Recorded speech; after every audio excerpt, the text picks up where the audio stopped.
ಸತತವಾಗಿ ಮಾಧ್ಯಮದಲ್ಲಾಗಿರಬಹುದು, ಸೋಷಿಯಲ್ ಮೀಡಿಯಾದಲ್ಲಾಗಿರಬಹುದು, ಅಥವಾ justice for this person ಅಂತ ಆಗಿರಬಹುದು, ಸಾಕಷ್ಟು ಕೂಗುಗಳು ಕೇಳಿ ಬರ್ತಾ ಇದೆ. ಈಗ ಮತ್ತೊಂದು ವಿಚಾರ ಅಂತಂದರೆ ಕಾಂಗ್ರೆಸ್ ಸದಸ್ಯತ್ವದಿಂದ ಅವ್ರನ್ನ ವಜಾಗೊಳಿಸಿರೋದು. ಇದು ಹೇಳಿದ ತಕ್ಷಣ ನಿಮಗೆ ಅರ್ಥ ಆಗಿರಬಹುದು, ಇಬ್ಬರಲ್ಲಿ ಒಬ್ಬರನ್ನ ನಾನು ಮಾತಾಡಿಸ್ತಾ ಇದ್ದೀನಿ ಅಂತ. ನಿಮ್ಮ ಗೆಸ್ ರೈಟ್. MLC ಮತ್ತು ಕಾಂಗ್ರೆಸ್ ಪಕ್ಷದಲ್ಲಿ ಹಿರಿಯರಾಗಿದ್ದಂತಹ ಅಬ್ದುಲ್ ಜಬ್ಬಾರ್ ಅವರಿದ್ದಾರೆ. ಸರ್ ನಮಸ್ಕಾರ, ಕಾರ್ಯಕ್ರಮಕ್ಕೆ ಸ್ವಾಗತ. Thank you. ನಮಸ್ಕಾರ. ಹೇಗಿದ್ದೀರಾ? ಚೆನ್ನಾಗಿದ್ದೀನಿ ಮೇಡಮ್. ಅಲ್ಲ, ಏನು ನೀವು ಒಂದು ಸ್ವಲ್ಪನೂ ಸ್ಟ್ರೆಸ್ಸು, ಸ್ವಲ್ಪನೂ ಬೇಜಾರು, ಏನು ಎಂಥದ್ದು ಇಲ್ವೇ ಇಲ್ಲಲ್ಲ? ಏನು ಅಂಥದ್ದು ಬೇಜಾರು ಅಂತ ಆಗುವಂಥ ಯಾವುದೋ ಕೆಲಸ ನಾವು ಮಾಡಿಲ್ಲ. ಬೇಜಾರಾಗಬೇಕಾದ್ರೆ ಏನಾದ್ರು ತಪ್ಪಾಗಿರ್ಬೇಕು ಮನುಷ್ಯನಿಂದ. ನಮಗೆ ತಪ್ಪು, ನಮಗಂತೂ ಯಾವುದೇ ತಪ್ಪು ಅನ್ನಿಸ್ಲಿಲ್ಲ. ಇಷ್ಟೇ ಏನಪ್ಪ ಅಂತ ಹೇಳಿದ್ರೆ 40 ವರ್ಷದ ಒಂದು ನಮ್ಮ ನಾಯಕತ್ವ ಬೆಳೆಸ್ಕೊಂಡಿದ್ದು ನಮ್ಮ ಪಕ್ಷದವರು ಗುರುತಿಲ್ದಂಗೆ ಒಂದೇನೋ ಮಿಸ್ಟೇಕ್ ಮಾಡಿದ್ದಾರೆ ಅಂತ ನನಗೆ ಅನಿಸ್ತದೆ. ಭಾಳ ನಮ್ಮ ಒಂದು ಇದರಲ್ಲಿ ಇಷ್ಟು ದಿವಸ ನಾವು ಪಕ್ಷಕ್ಕೆ ಮಾಡಿರ್ತಕ್ಕಂಥದ್ದು ಹುಣಸೆಹಣ್ಣು ಹಾಕಿ ನೀರಿನಾಗ ತೊಳೆದಾಗಿದೆ. ಹಂಗಾಗಿದೆ, ಭಾಳ ಬೇಜಾರಾಗಿದೆ ಆ ವಿಚಾರದಾಗೆ. ಆದರೆ ದೇವರೊಬ್ಬನಿದಾನಲ್ಲ, ನ್ಯಾಯ ಸಿಗ್ತಿದೆ ಅಂತ ಗ್ಯಾರಂಟಿ ಇದೆ. ನಾನು ಕಳೆದ 2 ಸಲ ಮಾತಾಡಿಸಿದಾಗಲೂ ನ್ಯಾಯ ಸಿಗುತ್ತೆ ಅನ್ನೋ ಗ್ಯಾರಂಟಿ ಇದೆ ಅಂತಲೇ ಹೇಳಿದ್ರಿ. ಹಾಗಾದರೆ ಇದೇ ನ್ಯಾಯನ ಕಾಂಗ್ರೆಸ್ ಪಕ್ಷದಲ್ಲಿ ಸಿಗೋದು ಸೀನಿಯರ್ ಲೀಡರ್ಸ್ಗಳಿಗೆ? ನನಗೆ 40 ವರ್ಷದಿಂದ ನಾನು ಮಾಡ್ಕೊಂಬಂದಿರೋದ್ರಲ್ಲಿ ನನಗೆ ಯಾವಾಗ ಸ್ವಲ್ಪ ದಿನ ಹಿನ್ನಡೆ ಆದರೂ ಸಹಿತ ಮುಂದ್ಗಡೆ ಯಾವಾಗಲೂ ನನಗೆ ನ್ಯಾಯ ಸಿಕ್ಕಂತಾನೆ ಬಂದಿದೆ. ಈ ಒಂದು ಕಾಲದಲ್ಲಿ ನನಗೆ ನಿಮ್ಗೆ ಹೇಳ್ಬೇಕಪ್ಪ ಅಂತ ಹೇಳಿದ್ರೆ, ಮಲ್ಲಿಕಾರ್ಜುನ್ ಅವರು ನೀವು ನೋಡಿರ್ಬೋದು, ನನಗೆ ಭಾಳ ಟಿವಿಯಾಗಿ ಭಾಳ ಸತಿ ಹೇಳಿದ್ದಾರೆ, ನಾವು 3 ಸರ್ತಿ ಇವರಿಗೆ MLC ಮಾಡಿದ್ದೀವಿ, MLC ಮಾಡಿದ್ದಾರೆ ಅಂತ ಹೇಳ್ತೀನಿ. ಅವರು ಯಾವ್ದಾರು ದೇವಸ್ಥಾನದಾಗ ಗಂಟೆ ಹೊಡಿಬೇಕಾಗ್ತೈತಿ ಹಿಂಗೆಲ್ಲ ಮಾತಾಡಿದರೆ. ನನಗೆ ಫಸ್ಟ್ ಟೈಮ್ ನನಗೆ DCC ಪ್ರೆಸಿಡೆಂಟ್ ಮಾಡಿದಾಗೂ ಇವರು ವಿರೋಧ ಮಾಡಿದರು. ಫಸ್ಟ್ ಟೈಮ್ ನನಗೆ DCC ಪ್ರೆಸಿಡೆಂಟ್ ಮಾಡಿದ್ದು ತಾರಿಕ್ ಅನ್ವರ್ ಅಂತ ಒಬ್ಬರು ಇನ್ಚಾರ್ಜ್ ಜನರಲ್ ಸೆಕ್ರೆಟರಿ ಇದ್ದರು. ಆವಾಗ ನಾನು ಹಾರಿಸ್ ಅವರು ದಿಲ್ಲಿಗೆ ಹೋದಾಗ, ಹಾರಿಸ್ ನಾನು ಜೊತೆಗಿದ್ದಾಗ ಅವರು ನನಗೆ DCC ಪ್ರೆಸಿಡೆಂಟಾಗಿ ಅನೌನ್ಸ್ ಮಾಡಿದರು. ಧರಮ್ ಸಿಂಗ್ ಸಾಹೇಬರು ಅವಾಗ ಅಧ್ಯಕ್ಷರಿದ್ದರು. ನಾನು ಬಂದಮೇಲೆ ಇವರು ಭಾಳ ಒಂದು ಮನೆ ಇದು ಬೇಜಾರಾಗಿ, ಇವನು ನಮ್ಮ ಕ್ಯಾಂಡಿಡೇಟ್ ಅಲ್ಲ, ಇವನು ACC ಕ್ಯಾಂಡಿಡೇಟ್ ಅಂತ ನನಗೆ ಆವಾಗ ಹೇಳಿಸಿದರು. ಸೆಕೆಂಡ್ ಟೈಮ್ ನನಗೆ ನನ್ನ ಕೆಲಸ ನೋಡಿ ನನಗೆ SM ಕೃಷ್ಣ ಸಾಹೇಬರು, ದಿವಂಗತ SM ಕೃಷ್ಣ ಸಾಹೇಬರು ನನಗೆ DCC ಪ್ರೆಸಿಡೆಂಟ್ ನನಗೆ ಕಂಟಿನ್ಯೂ ಮಾಡಿರಿ ಅವರಿಗೆ ಅಂತ ಹೇಳಿ. 3ನೇ ಟೈಮ್ ಸೋನಿಯಾ ಗಾಂಧಿಯವರ ಕಾರ್ಯಕ್ರಮ ಇತ್ತು. ಆವಾಗ ನಾನು DCC ಪ್ರೆಸಿಡೆಂಟ್ ಇದ್ದಿಲ್ಲ, ಆದರೆ ಆರ್ಗನೈಸ್ಪುರ ನಾನೇ ಮಾಡಿದ್ದೆ. ಸೋನಿಯಾ ಗಾಂಧಿ ಅವರ ಕಾರ್ಯಕ್ರಮದಲ್ಲಿ Ghulam Nabi Azad incharge general secretary ಇದ್ದರು. ಅವರು 3ನೇ ಟೈಮ್ ಸೋನಿಯಾ ಗಾಂಧಿಯವರ ಡಯಾಸ್ ಮೇಲೆ ನನಗೆ DCC ಪ್ರೆಸಿಡೆಂಟ್ ಮಾಡಿದ್ದೀವಿ ಅಂತ ಅನೌನ್ಸ್ ಮಾಡಿದರು. ನಮ್ಮ ದೇಶಪಾಂಡೆ ಸಾಹೇಬ್ರು ಅವಾಗ KPCC ಅಧ್ಯಕ್ಷರಿದ್ದರು. ಅವರು ರಾತ್ರಿ ಟೈಪ್ ಹೊಡೆಯೋಕ್ಕೆ ಯಾರೂ ಸಿಕ್ಕಿಲ್ಲ ಅಂತೇಳಿ ಕೈಯಿಂದ ಬರೆದು ನನಗೆ ಇವತ್ತಿಂದ ನಿಮಗೆ DCC ಪ್ರೆಸಿಡೆಂಟ್ ಮಾಡಿದ್ದೀವಿ ಅಂತ ರಾತ್ರಿ 5 ಗಂಟೆಗೆ ನನಗೆ ಲೆಟರ್ ತಲುಪಿಸಿ, ಬೆಳಿಗ್ಗೆ ತಾವು ಸೋನಿಯಾ ಗಾಂಧಿಯವ್ರಿಗೆ ರಿಪೋರ್ಟ್ ಮಾಡಬೇಕು, ನೀವು ಇರಬೇಕಲ್ಲಿ ಇದ್ರಾಗ ಲೈನಿಂದ ನಿಲ್ಲಿಸ್ತಾರಲ್ಲ ಇದ್ರಾಗ ನೀವು ಇರಬೇಕು ಅಂತ ನನಗೆ ಬೆಳಿಗ್ಗೆ 5 ಗಂಟೆಗೆ ನನಗೆ ಇದು ಬಂತು ಮನೆಗೆ.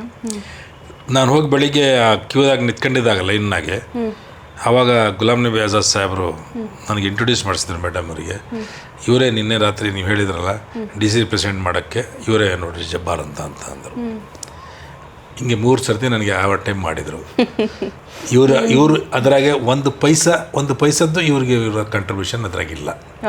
ಅದು ಫಸ್ಟ್ ಆಫ್ ಆಲ್ ಕ್ಲಿಯರೆನ್ಸ್ ಮಾಡ್ತಾ ಇದ್ದೀನಿ. 2ನೇದು ನನಗೆ MLC ಮಾಡೋ ವಿಚಾರ.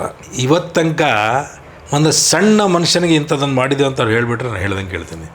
ಏನು ಮಾಡಬೇಕಿತ್ತು ನಿಮಗೆ? ಅಲ್ಲ, ಏನೇನು ಇವರು ಒಂದು ಸಿಂಗಲ್ ಲೆಟರ್ ನನಗೆ ಕೊಟ್ಟಿಲ್ಲ MLC ಮಾಡೋಕ್ಕೆ. ಯಾವಾಗಲೂ ವಿರೋಧ ಮಾಡ್ಕೊಂಬಂದಿದ್ರು. ನನಗೆ ಫಸ್ಟ್ ಟೈಮ್ MLC ಮಾಡಿದ್ದು ನಮ್ಮ ಸಿದ್ದರಾಮಯ್ಯ ಸಾಹೇಬರು. ಡಾಕ್ಟರ್ ಮುಮ್ತಾಜ್ ಅಲಿ ಖಾನ್ ಅಂತ ಅವ್ರು ರಾಜೀನಾಮೆ ಕೊಟ್ಟಿದ್ದರು. ಅದು ಪರಮೇಶ್ವರ್ಗೆ ಮಾಡೋಕ್ಕೋಸ್ಕರ, ಯಾಕಂದರೆ ಪರಮೇಶ್ವರ್ ಸೋತ್ ಮನೆಯಾಗಿದ್ದಾರಲ್ಲ, ಆವಾಗ ಅವ್ರಿಗೆ ಒಂದು MLC ಮಾಡಿ ಅವ್ರಿಗೆ ಒಳಗೆ ತೊಗೊಳ್ಳೋಣ ಅಂತೇಳಿ ಕೊಟ್ಟಿದ್ರು. ಆದರೆ ಪರಮೇಶ್ವರ್ ಅವರು ಲಾಸ್ಟಿಗೆ ನನಗೆ ಬೇಡ, MLC ಆಗೋದು ಬೇಡ, ಅದು ಜಬ್ಬಾರ್ ನೀನೇ ಆಗ್ಬೇಡಪ್ಪ ಅಂತ ನನಗೆ ಕರೆದು ಹೇಳಿದರು. ಅವರೇ ಅಧ್ಯಕ್ಷರಿದ್ದರು ಅವಾಗ 15 ದಿನಕ್ಕೋಸ್ಕರ 20 ದಿನಕ್ಕೋಸ್ಕರ ಸಿದ್ದರಾಮಯ್ಯ ಸಾಹೇಬ್ರಿಗೆ ಹತ್ರ ಹೋಗಿ ರಿಕ್ವೆಸ್ಟ್ ಮಾಡ್ಕೊಂಡಾಗ ಅವರು ನನಗೆ 15 ದಿನ 20 ದಿನಕ್ಕೋಸ್ಕರ ನನಗೆ ಫಸ್ಟ್ MLC ಮಾಡಿದರು. ಇವರಿಗೆ ಅದು ಕಿವಿಗೂ ಇದ್ದಿಲ್ಲ, ಅವ್ರಿಗೆ ಮನಸ್ಸಿನಾಗೂ ಇದ್ದಿಲ್ಲ, ಇದರಲ್ಲಿ ಅವ್ರ ಕಾಂಟ್ರಿಬ್ಯೂಷನ್ ಏನೂ ಇಲ್ಲ, ಸಂಬಂಧನೇ ಇಲ್ಲ. 2ನೇ ಟೈಮ್ ಈಗ 15-20 ದಿನ ಮಾಡಿದ್ದೀನಿ. ನಾನು ಸೆಕೆಂಡ್ ಟೈಮ್ ನನಗೆ ತಪ್ಸೋಕ್ಕೋಸ್ಕರ ಇವರೇ ಇಕ್ಬಾಲ್ ಅಹಮದ್ ಸರಡಿಗೆ ನನ್ನ ವಿರೋಧ ತಂದರು ನಾಮಿನೇಷನ್ ಟೈಮ್ನಲ್ಲಿ. ಜಬ್ಬಾರಿಗೆ ತಪ್ಪಿಸ್ಬೇಕಾದ್ರೆ ಇಕ್ಬಾಲ್ ಅಹಮದ್ ಸರಡಿಗೆ ತಂದರೆ ಇನ್ನೊಂದು 2 ಜನ ಮುಸ್ಲಿಮ್ಸಿಗೆ ಮಾಡೋಕ್ಕೆ ಬರೋಂಗಿಲ್ಲ ಅಂತ ನಾಮಿನೇಷನ್ ಅದು ಸೆಕೆಂಡ್ ಟೈಮ್ ನಾನಾಗಿದ್ದು. ಸಿದ್ದರಾಮಯ್ಯ ಮಾಡಬೇಕು, ನಾಮಿನೇಷನ್ ಮಾಡಬೇಕು.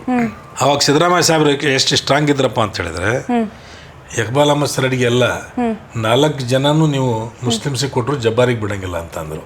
ಓಕೆ. ಸೆಕೆಂಡ್ ಟೈಮ್ ಅವರು ನನಗೆ ಡಿಸೋಜಾ, ನನಗೆ ಇಕ್ಬಾಲ್ ಅಹಮದ್ ಸರಡಿಗೆ 3 ಜನ ನಮಗೆ ಮಾಡಿದರು. ಆವಾಗೂ ಇವ್ರದ್ದೊಂದು ಪೈಸದ್ದು ಕಾಂಟ್ರಿಬ್ಯೂಷನ್ ಇಲ್ಲ. ಆಯಿತಾ. ಮೂರನೇ ಟರ್ಮು ನಾನು ಮಧ್ಯದಾಗ 1 ವರ್ಷ 2 ವರ್ಷ ನನಗೆ ಗ್ಯಾಪ್ ಆಗಿದ್ದು. 3ನೇ ಟರ್ಮ್ ಹೋಗಿ ನಾನು ಅಧ್ಯಕ್ಷರಿಗೆ ಹೋಗಿ ನಾನು ಹ್ಯಾರಿಸ್ ಅವ್ರಿಗೆ ಕೇಳಿದ್ವಿ, ನನಗೆ MLC ಮಾಡ್ಬೇಕ್ರಿ ಸ್ವಾಮಿ ನೀವು ಅಂತ ಹೇಳಿದಾಗ, ಇಲ್ಲಪ್ಪ ಈ ಸರ್ತಿ ನೀನು ಕೇಳಬಾರ್ದು, ಮಾಡೋಕ್ಕಾಗಿಲ್ಲ, ಈ ಸರ್ತಿ ಮಾಡೋಂಗಿಲ್ಲ ಅಂತ ಹೇಳಿದ್ರು. ಆಯಿತು ಅಂತ ಬಂದ್ವಿ. ಸೇಮ್ ಟೈಪು ಸಿದ್ದರಾಮಯ್ಯ ಸಾಹೇಬ್ರ ಹತ್ರನೂ ಹೋದ್ವಿ. ಸೇಮ್ ಸಿದ್ದರಾಮಯ್ಯ ಹತ್ರ ಹೋಗಿ ಕೇಳಿದಾಗ, ಇಲ್ಲಪ್ಪ ನಾನು ಡಿಸೋಜನ್ಗೆ ಹೇಳಿಬಿಟ್ಟಿದ್ದೀನಿ, ಈ ಸರ್ತಿ ನಿನಗೆ ಮಾಡೋಕ್ಕಾಗಿಲ್ಲ ಅಂತಂದ್ರು. ಅದಾದಮೇಲೆ ಹೆಂಗಾರಾಗಲಿ ನಮ್ಮ ಕಂಡ್ರುಗಳಿಗೆ ದಿಲ್ಲಿಗೆ ಹೋಗಿ ಕಂಡು ಬರೋಣ ಅಂತೇಳಿ ನಾನು ಹೋಗಿ ಎಲ್ಲರಿಗೂ ಕಂಡು ಬಂದ್ವಿ. ನಾವು ಕಂಡು ಬಂದು ನಮಗೇನು ಕನಸು ಮನಸ್ಸಿನಾಗೂ ಇದ್ದಿಲ್ಲ ನಾನು MLC ಆಗ್ತೀನಿ ಅಂತ. ಹೈಕಮಾಂಡರ್ ನನಗೆ 3ನೇ ಟರ್ಮು ನನಗೆ MLC ಮಾಡಿದರು. ಓಕೆ. ಇವ್ರಿಗೆ ಕಿವ್ಯಾಗೂ ಇದ್ದಿಲ್ಲ. ಇವರಿಗೆ ಏನು ಬರೀ ಜನಕ್ಕೆ ಹೂ ಇಡೋಕ್ಕೆ ಸುಳ್ಳು ಹೇಳೋಕ್ಕೊಂದು ಲಿಮಿಟ್ ಇರ್ತದೆ. ನನಗೆ ಒಂದು ಆಶ್ಚರ್ಯ ಆಗಿದ್ದೇನಂತ ಹೇಳಿದರೆ, ನಾನು MLC ಆಗಿ ತೊಗೊಂಡ ಮೇಲೆ ನಮ್ಮ ಜನಕ್ಕೆ ಕರ್ಕೊಂಬಂದು DK ಶಿವಕುಮಾರ್ ಹತ್ರ ಗಲಾಟೆ ಮಾಡಿದ್ದಾರೆ ಇವರು. ಅದೇ ಹೆಂಗೆ ಮಾಡಿದ್ರಿ ನೀವು ಯಾಕೆ MLC ಮಾಡಿದ್ರಿ ಅಂತ. ಹೌದಾ? ಇಷ್ಟು ನಮೂನಿ ಇದೆ. ನಾವು ಒಂದೊಂದೇ ಇವತ್ತು ತನಕ ಹೇಳಿದ್ದಿಲ್ಲ, ಈಗ ನಾನು ಹೇಳ್ತಾ ಇದ್ದೀನಿ. ನೀವು ಇಷ್ಟು ದಿನ ಸುಮ್ಮನೆ ಇದ್ದಿದ್ದೆ ಇಷ್ಟೆಲ್ಲದಕ್ಕೂ ರೀಸನ್ ಆಯ್ತಾ ಅಂತ ಅನ್ನಿಸ್ತಿದ್ಯಾ ಈಗ? ಪಕ್ಷದಲ್ಲಿ ಇದ್ದಾಗ ನಾವು ಯಾವಾಗಲೂ ಸ್ವಲ್ಪ ಮಾತು ಹೇಳಬೇಕಾಗ್ತದೆ, ಸ್ವಲ್ಪ ಮಾತು ಹೇಳಬಾರ್ದಾಗಿರ್ತದೆ. ಅದಕ್ಕೆ ನಾವೇನು ಹೇಳಿದ್ದಿಲ್ಲ ಇವತ್ತು ತನಕ. ಈಗ ಅದು ಎಲ್ಲ ನಾವು ಈಗ ಒಂದೊಂದೇ ಹೇಳಬೇಕಾಗ್ತದೆ, ಹೇಳ್ತಾ ಇದ್ದೀನಿ ಅಷ್ಟೇ.